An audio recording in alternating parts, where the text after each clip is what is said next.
Welcome back to Imperfect, the Heart Centered Leadership Podcast. And Erin, I have to say, third time's a charm. Flexibility and patience are, I think, both of our superpowers. We finally got you scheduled in, start of the new year. I was sick. Life always gets in the way, doesn't it? Well, Deb, isn't the New World Order basically disorder? I mean, let's be honest. So, It does. I'm ready for it at all times. I've anxiously in a good way, to interview you because I love your candor. I love your humor. I love your quick wit. So I think we're going to have fun. So I am going to start with my leadership questions. And as always, we welcome our listeners from all over the world. We're in season 5, Erin. We are in 87 countries. And we've got your bio and all your social links below so people can see. And I did pronunciate your name before we hit record, but I'm going to say, welcome, Erin Hatzikostas, to the show. Nailed it. There we go. But if you didn't, Deb, like Imperfect is your brand. It's inherently my brand. I mean, in fact, my son once asked me, Mom, do you know what a perfectionist is? And I was like, yeah, Mac, I do. And he said, you're an imperfectionist. So I'm actually a little disappointed you didn't botch it up, but that's all right. We'll give you a pass. I think, again, I don't know your age, but I know I was born in the 60s. I was a latchkey kid. So we were, the first generation to witness divorce. My parents didn't get divorced, but they should have never really got married either. And daycare, so a lot of social norms. And I think we all craved that attention of our parents. And I think it made a lot of Gen Xers super overachievers. I'm a recovering perfectionist. And it's just freeing. I'd rather be imperfect and try than be the woulda, coulda, shoulda person, So I've written some really good questions because I've been really excited to interview you. So I'm going to start off with authenticity and leadership because that's your wheelhouse. And you've spoken about authenticity as more than, quote, being yourself, but rather, quote, exposing who you are in the service of others. So share a moment in your leadership journey, Erin, where being authentic made all the difference in the outcome. Oh gosh, so many times. But yeah, I mean, just to go back quickly to that, and then there's a story I'll tell that quickly comes to mind. But we talk about imperfection. Like imperfection is a gift. It is a subcomponent of authenticity.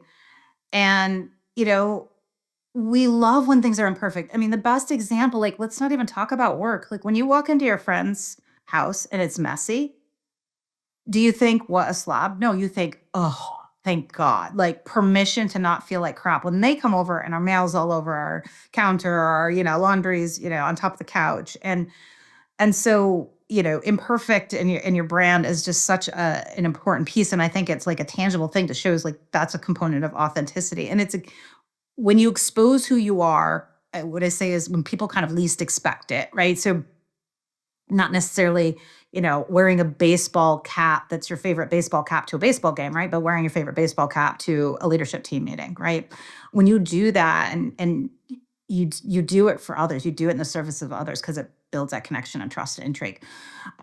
So, I mean, so many stories because this is my brand and who I am, but one that always, makes me laugh is my last year of running PayFlex, which was the company that I was CEO of, we had spent a whole year on leadership development, buku bucks, just really invested in our culture and our leaders. And it culminated in this leadership conference, internal and, session with the group.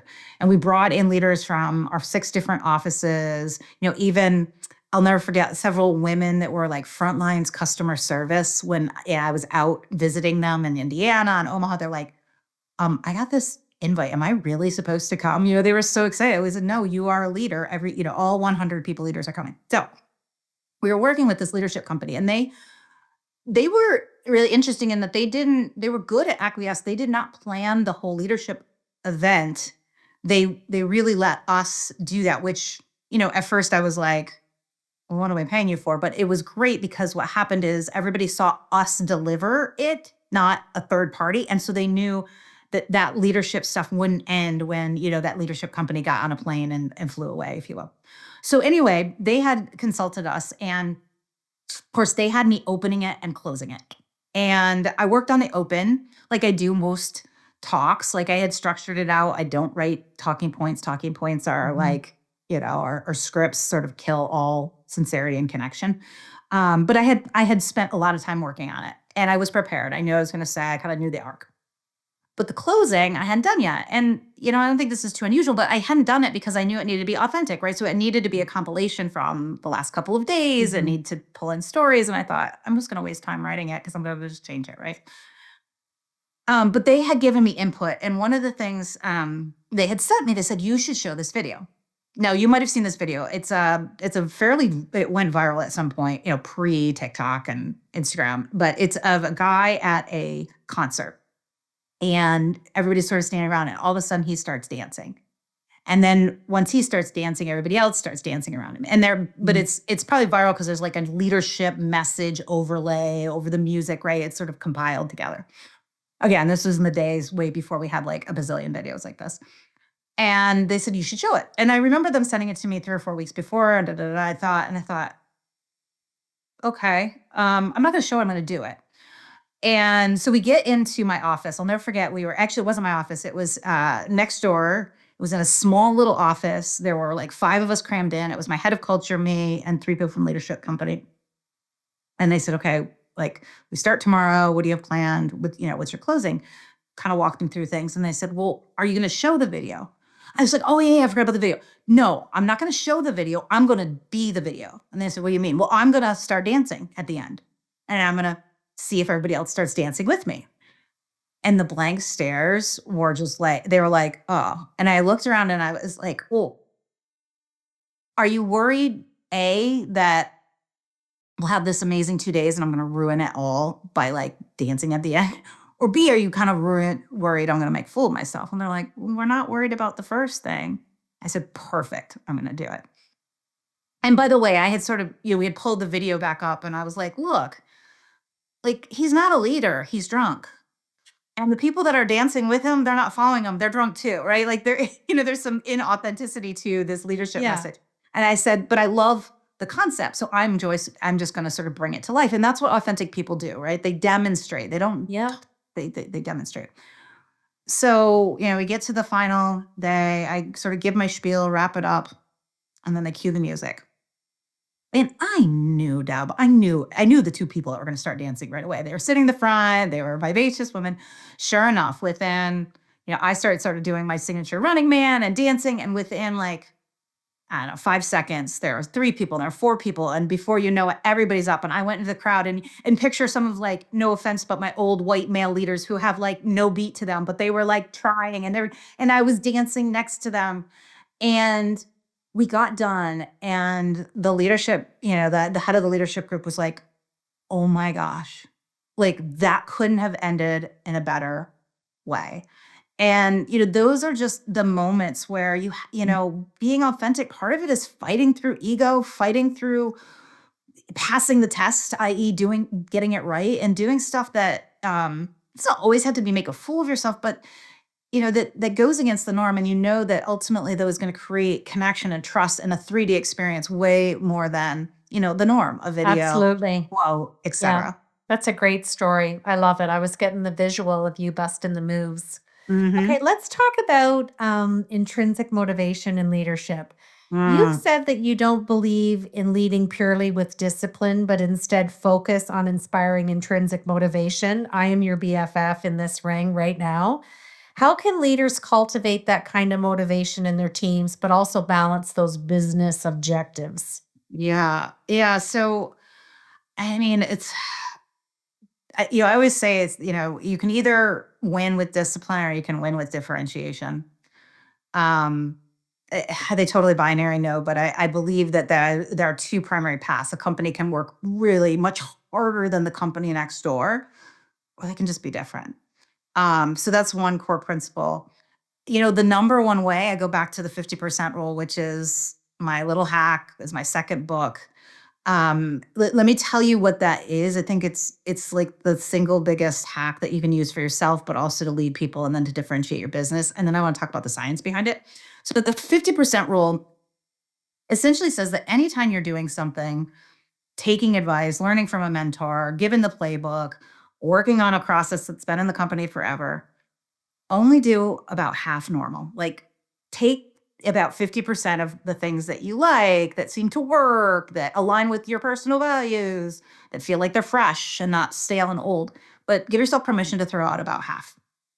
And then with that, the half that you throw out, don't just leave it half-assed, bring in, your own ideas to sort of fill in the cracks for Yeah. that same intent, what is fresh and new. And Yeah. this whole rule came about, quite frankly, because when I left the corporate world, I was gangbusters talking about authenticity. I was on stages. I wrote my first book. Like, I believe in my message. I had a framework. At the same time, I was learning to become an entrepreneur, right? And that was very different for this 22-year vet of the corporate workspace. And so I was, what I say, it was like being on a roller coaster with like confetti cannons of information coming my way. And it's like, I should be thrilled. And, instead I'm like terrified and paralyzed. And I was sitting in Nashville at a sort of mastermind, and we were 2-day deep dive into how to grow your speaking business. And they rolled out the red carpet, the 83-page PowerPoint that said, here's the playbook. Like, you don't have to figure it out. Like, you just do all these things. And I, sat there, should be excited. And I was totally paralyzed. And then I remember thinking, the 50% rule used to be something else. So it was sort of like a phrase I coined to help people with their development in their career, and this concept of always take a job that makes you 50% uncomfortable. So it was sort of like the metaphor I use. It was like I went into like my attic up in my head and pulled it down and like dusted off and painted it a little bit. And what I meant in that moment was, what if you give yourself permission, Erin, to throw out like half of this 83-page PowerPoint deck? Like, don't take it as absolute. Throw out the things that don't feel authentic, feel stale, don't want to do. But then bring in your own ideas. And as soon as I did that, I went from paralyzed to like fired up, excited, ready to go. And I will tell you, so here's kind of the evolution of it. And then I want to go back to the science. So it helped me motivate, right? That intrinsic motivation, which we'll talk about the self-determination theory. But then what happened was, I kept using it for my own stuff, and I'd forget about it. And I'd get like 3 weeks into something, and then I'd be like, you dumbass, like, use the 50% rule. It's, you'll get over it. And then people, every time they came to me with like an issue, whether it was a client or a friend, it just kept coming out. I was like, well, why don't you 50% roll it? And they would be like, huh? What is And that? I'd tell them, and then they would, like, I just watched them get unlocked, right? And so this happened for like 2 or 3 years where I was using it for myself, using it for others. And then what happened is I started to see it in the wild. So, meaning I went to Hamilton for the first time, and I was like, no kidding.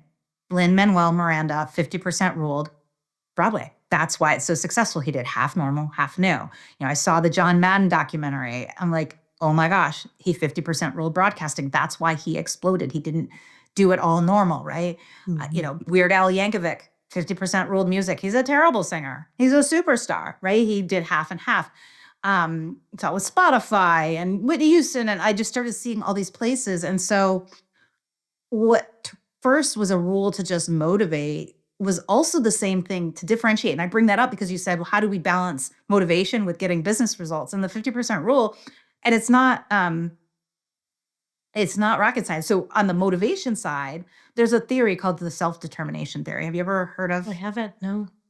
I hadn't either. To be honest, I was writing the book and I was like, maybe it's just me. And then I like researched and I was like, oh no, there's science behind it. It's not just me that is more motivated. And so they did tons and tons of studies, but the one that I talk about in the book is they had 2 cohorts of people, one in a room with 6 puzzles, and they told them the 3 puzzles they're going to work on of those 6 puzzles. Another cohort in a room that had 6 puzzles, and they said, work on 3 of the 6 puzzles. You pick. And you have 30 minutes to solve them.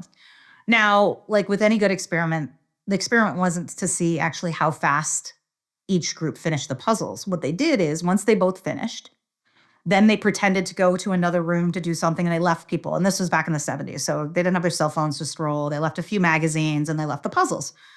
And what they watched and observed and really were looking for is how much did the second group that had a choice, that had autonomy in which puzzles they pick, continue to work on puzzles versus those that were just told.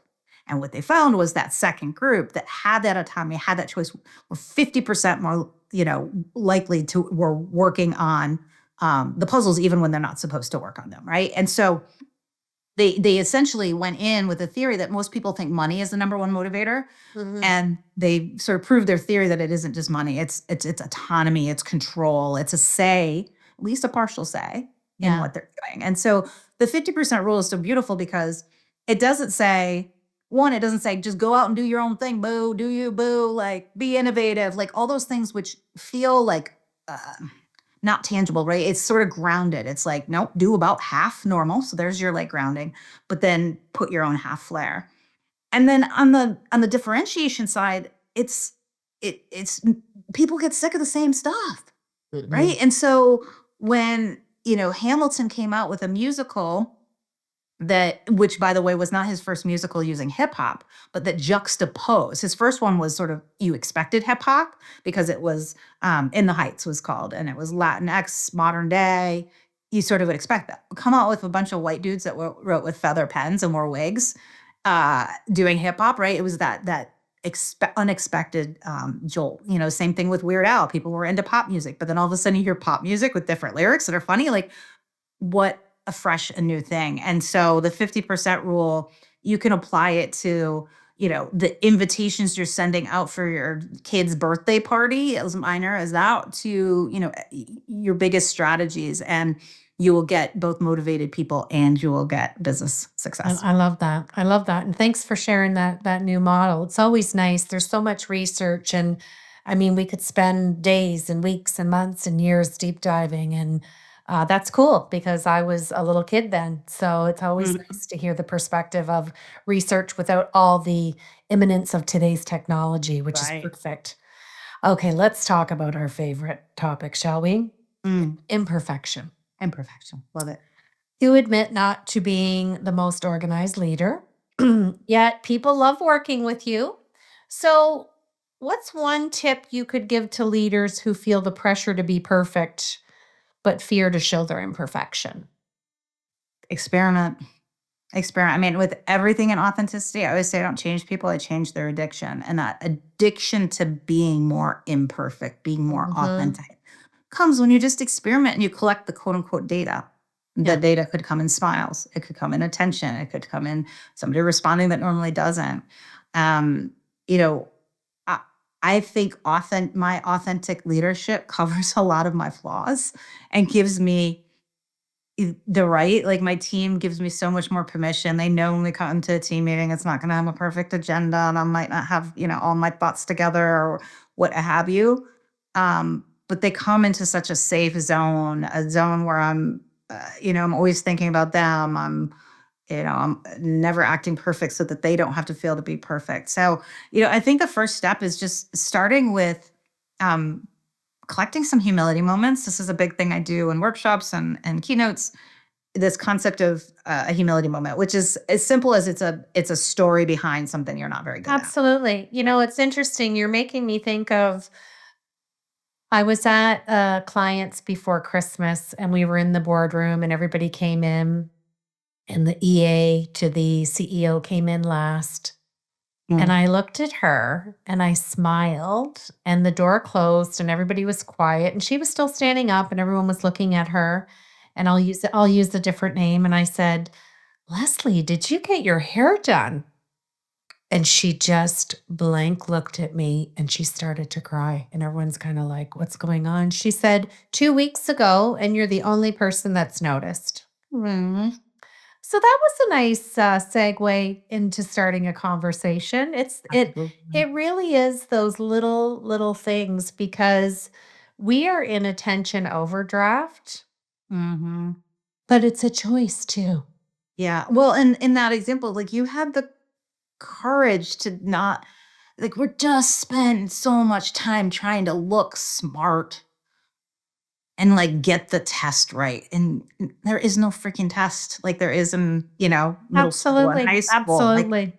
we just don't have a test. So those little moments of, start a team meeting with, purposely telling them about how you spilled coffee all over, Yeah, your suit in the morning, or, like if it's in context, you're working on something that's mathematical, and tell them about the time you got the D- in math. exactly. Yeah, And people just, yeah, it just opens them up, it like does. never before. I'm skipping my last question because you answered it in the second question. It was about the Sorry. 50% rule. Oh, So I know. I'm no, no, so no, that's okay. We're aligned. Okay, let's go to the fun questions. all right. I call these the Fab Four, but I'm tweaking yours a bit. So the first one, I want to talk about pot stirring in your life and work. And these questions, I just want to know what's sitting on the top of that brilliant mind. So no thinking, just whatever it is. What's one time you stirred the pot and it led to an unexpectedly hilarious or brilliant result? Off the top of my head, you're tough. Stirred the pot.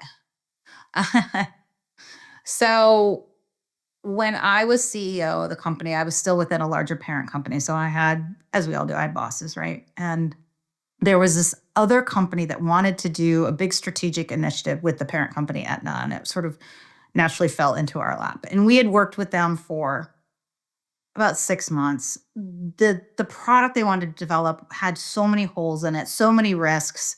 And quite frankly, the people we were working from that company were not trustworthy. There was only one that was, and he actually had issues with his team as well. Like we were Mhm. aligned. And so I've been very vocal um, that we shouldn't do this. Here are the risks. Here are all the reasons we should do this partnership. But this other company had a different culture. Their culture was like, well, the way we solve that is we just go up the ladder. And if I hold a meeting with, it was actually her boss's boss, my boss's boss, then it'll all trickle down.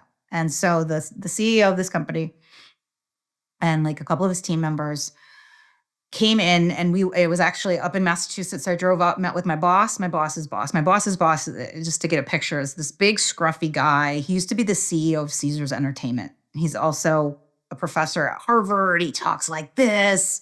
He's just a very interesting guy and very cerebral and hard to read. Like he's just, unique and interesting. And I had gotten to know him. I didn't know him well, but I had gotten to know him. And so when we went up to this meeting, first of all, and women listening can understand, I sat at a round table. I was the only woman. I think there was 7 or 8 of us, right? Me and the boys. And I remember thinking, I'm like, you know what? They know how I feel. Like I've been very vocal.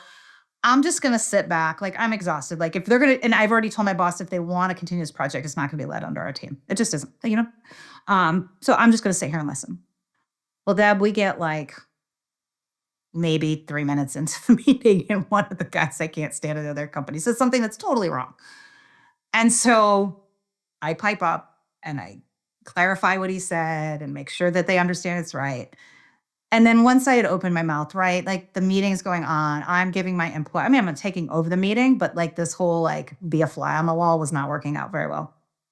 And by the end of the meeting, what was interesting, my boss's boss actually found his own path to dislike for the project. Like it was based on sort of different factor and criteria, but he got there. So we leave the meeting. The other company's CEO is kind of kissing my butt, like, "Oh, Erin, we'll get with you to get your thoughts." Like he realizes like it doesn't work that way in our company, right? Different culture.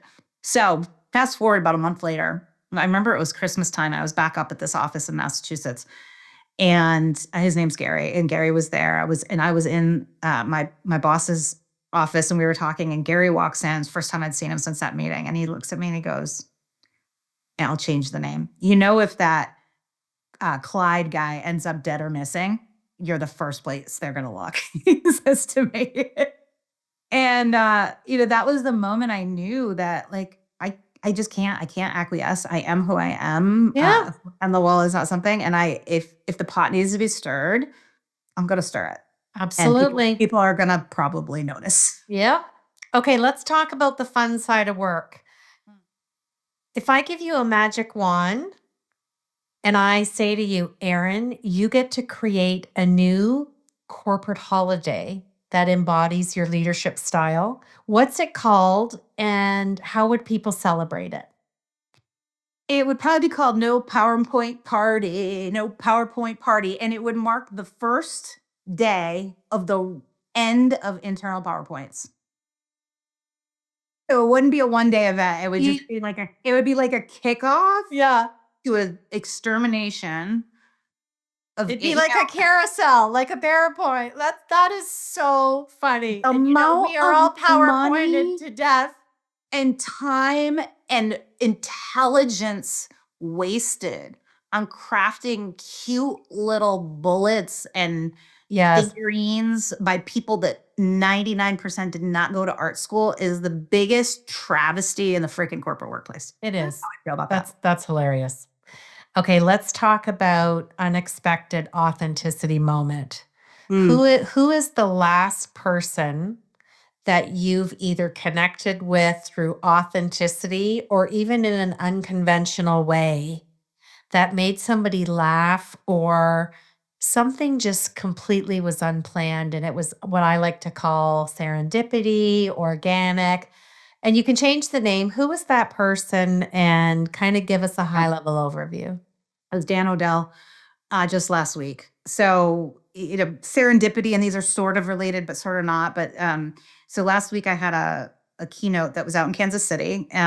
Pretty cool. It was actually at the Arrowhead Stadium where the City Chiefs play. No, I did not speak in the stadium, but our green room looked out to the stadium, and then there was a conference area behind. But I got to speak to about 400 HR leaders there.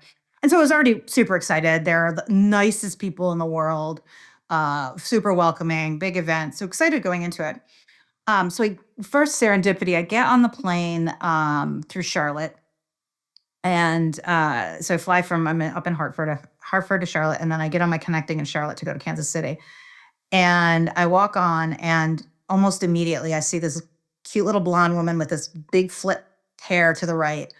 And I realize it's oh my god, now I'm gonna blank.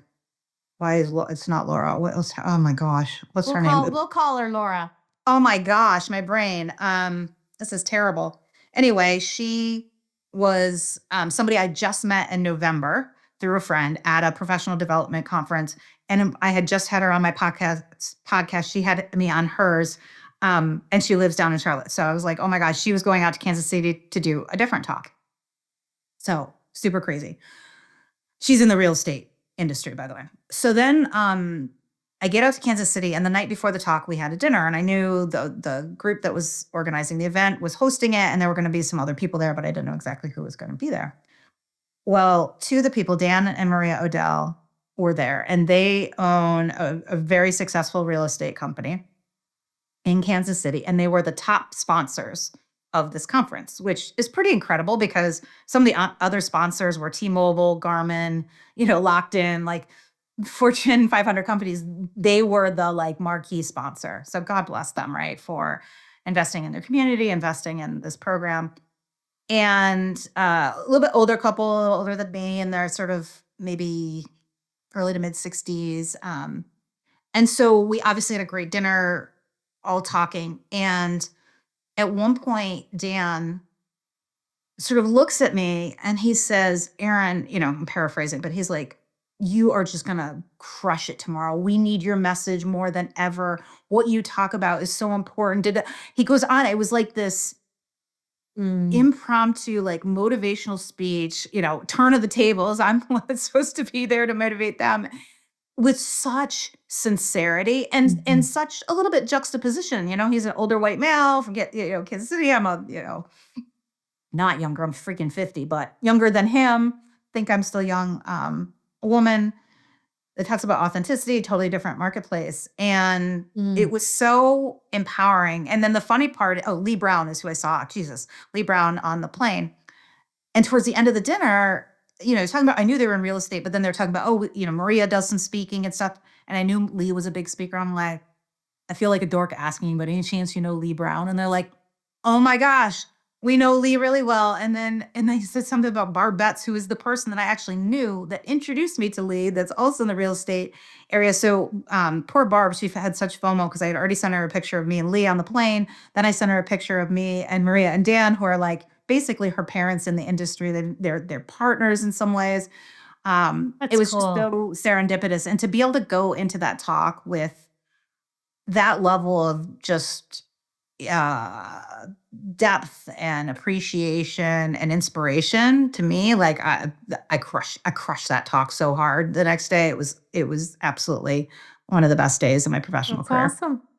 Okay, my last question. I normally had people finish out the show, but I'm going to give you a lightning round because I Oh, think geez. it's your personality, and that's what we can do on our podcast. We Okay, do whatever we want. here's your lightning round. What's your go-to power song before a big talk? Oh, I love, The Other Side from Greatest Showman. So it's that song where the negotiation, the bar is happening on "Take You to the Other Side." And it has, like, the message is like, you can do what you right? You can stay normal, you Yeah, can keep boring, or yeah, you can take a I risk, love right? it. Yeah, I so love it. Greatest anything Okay, Greatest Showman, but that's my favorite. guilty TV show or movie that you absolutely love. I'm not a big TV show I'm a big sports person, but, like, Tommy Boy is my favorite movie in the whole world, and I actually showed and I do this once in a while, but it's the first time I had in a while, I show a clip from Tommy Boy in my keynote to make a point about humility and sort of selling yourself. I love it. I can watch it all day long. All right. What's one thing you do every day that brings you joy? Ugh, workout. I really do enjoy, whether it's, working out in my basement, going for a walk. I'll tell you what doesn't bring me joy right now, raising an 8th grade boy. But I love him. But, yeah, I would say my exercise and then my work. I mean, I freaking love what I do. I love Yeah, what it so shows. Um, I'm so glad we finally connected. It's been a delight to have you on the show. And I'm going to let you just close out the show with a quote or anything you want to say to sign off. yeah, I mean, the thing I would say is, I always say people respect authority, but they follow authenticity. And that's really what you want people to do. So stop trying to sound smart, stop trying to pass the quote unquote test, stop trying to look good and start being authentic and having people follow you.